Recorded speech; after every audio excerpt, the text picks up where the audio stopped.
رحیم یقیناً سیدنا عمر بن خطاب رضی اللہ تعالیٰ عنہ اور دیگر صحابہ اکرام یعنی حضور کی تربیت ہی ایسی تھی اور حضور کی تربیت کا ہی یہ اثر تھا کہ تمام صحابہ اکرام ہر فیلڈ میں یعنی شریعت مطہرہ کے اصولوں کی تکمیل کرتے ہوئے نظر آتے ہیں، اس کی پاسداری کرتے ہوئے نظر آتے ہیں. اور دور خلافت کو اسی لیے نبی کریم صلی اللہ علیہ وسلم نے اپنی حیات طیبہ میں اس کو منہاج نبوت قرار دیا، یعنی نبوت کے طریقے پر جو خلافت کی جائے گی، فرمایا کہ وہ 30 سال تک ہے. تو اس دور میں جتنے صحابہ کرام نے پانچوں خلفائے راشدین بشمول امام حسن مجتبی رضی اللہ تعالیٰ عنہ، تو ہر دور خلافت میں ہمیں عدل، ہمیں انصاف نظر آتا ہے. لیکن حضرت عمر فاروق رضی اللہ تعالیٰ عنہ آپ کے زمانے میں کیونکہ اصول آپ نے خود وضع فرمائے اور قرآن و سنت کے مطابق یہ ساری چیزیں وضع فرمائی، اس لیے آپ کے دور خلافت اس حوالے سے بڑا مشہور ہے. اور اس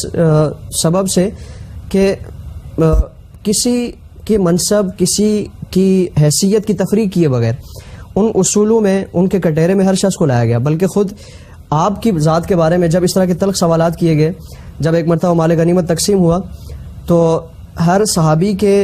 حصے میں ایک ایک چادر آئی، جس سے ایک بڑے شخص کا یا ایک مکمل جو صحت مند تندرست شخص ہو تو اس کا پورا جوڑا، پورا کرتا نہیں بن سکتا. تو مال غنیمت کی تقسیم کے بعد اگلے دن حضرت عمر فاروق رضی اللہ تعالیٰ عنہ جب خطبہ دینے کے لیے کھڑے ہوئے تو لوگ دیکھتے ہیں کہ عمر نے جو کرتا پہنا ہے تو وہ اسی کپڑے کا ہے اور پورا کرتا ہے. آپ سے کسی شخص نے سوال کیا کہ خلیفۃ المسلمین یہ کیسے ہو سکتا ہے کہ ہماری چادر سے ہمارا کرتا نہیں بنا، تو آپ کی چادر سے آپ کا کرتا کیسے بن گیا؟ یقیناً اگر آپ نے کرتا پہنا ہے، اسی چادر سے پہنا ہے، تو آپ نے اپنے لیے زیادہ اس کا حصہ رکھا ہوگا.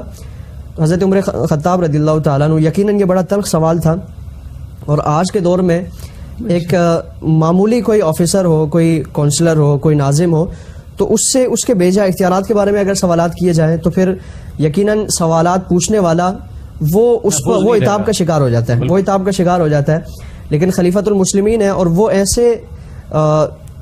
ایک حیثیت ہے ان کی اور ایک ایسا روب ہے، ایسا دبدبہ ہے. فرمایا کہ عمر جس راستے سے آتا ہے شیطان اس راستے کو چھوڑ دیتا ہے، یعنی اتنا دبدبہ ہے، اتنا روب ہے. لیکن آپ شریعت مطہرہ کے معاملات میں اور پھر قرآن کریم نے جس طرح فرمایا کہ رحماء بینہم، آپس میں رحم دل ہیں، آپس میں نرم مزاج ہیں، آپس میں رحم دل ہیں، کفار پہ شدید ہے اور دین کی پامالی، دینی اصولوں کی پامالی کے معاملے میں شدید ہے.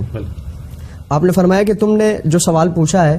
اور وہ بجا ہے، لیکن معاملہ یہ ہے کہ میرے حصے میں بھی میں نے اپنے لیے بھی اتنا ہی کپڑا رکھا تھا جتنا تمہیں دیا ہے یا ایک عام مجاہد کو دیا ہے. لیکن یہ عبداللہ جو میرے صاحبزادے ہیں ان کے حصے کی چادر ہے، اگر وہ اپنے حصے کی چادر اپنے پاس رکھتا، میں اپنے پاس رکھتا، تو دونوں کا کرتا نہیں بن سکتا تھا، دونوں استعمال میں نہیں لا سکتے تھے.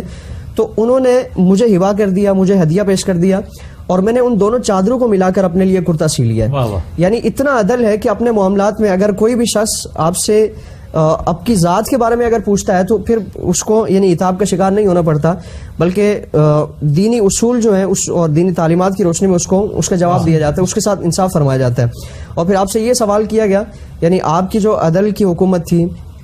اور انتہائی شاندار حکومت تھی، آپ سے پوچھا گیا کہ آپ نے یہ نظام حکومت کہاں سے سنبھالا، کہاں سے اس کو سیکھا ہے، کہاں سے اس کو آپ نے حاصل کیا؟ تو آپ نے فرمایا کہ میں نے ایک بوڑھی عورت سے یہ سارے معاملات سیکھے ہیں. اب سوال پوچھنے والے نے ایک یعنی حیرت کا اظہار کیا کہ یہ کیسے ہو سکتا ہے کہ ایک بوڑھی عورت آپ کو اتنا شاندار انتظام و انصرام سکھائے؟ تو آپ نے فرمایا کہ بیت المقدس کے سفر پر تھا اور وہاں کے لوگوں نے یہ شرائط رکھی تھی کہ خلیفہ آئیں اور بیت المقدس کی چابی ہم ان کے ہاتھ میں دیں گے، اور چونکہ ایک بڑی مقدس جگہ ہے تو اس لیے بڑی شخصیت کا وہاں آنا یہ ضروری ہے، ہماری ایک شرط ہے، ہماری ایک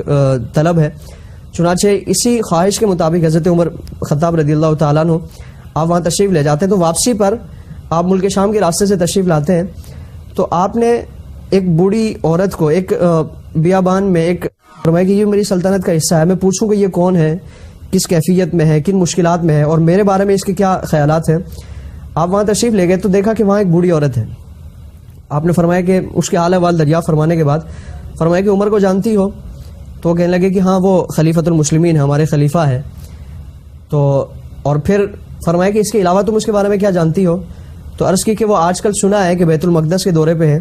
اور اس سفر پہ ہے، اس راستے میں ہے.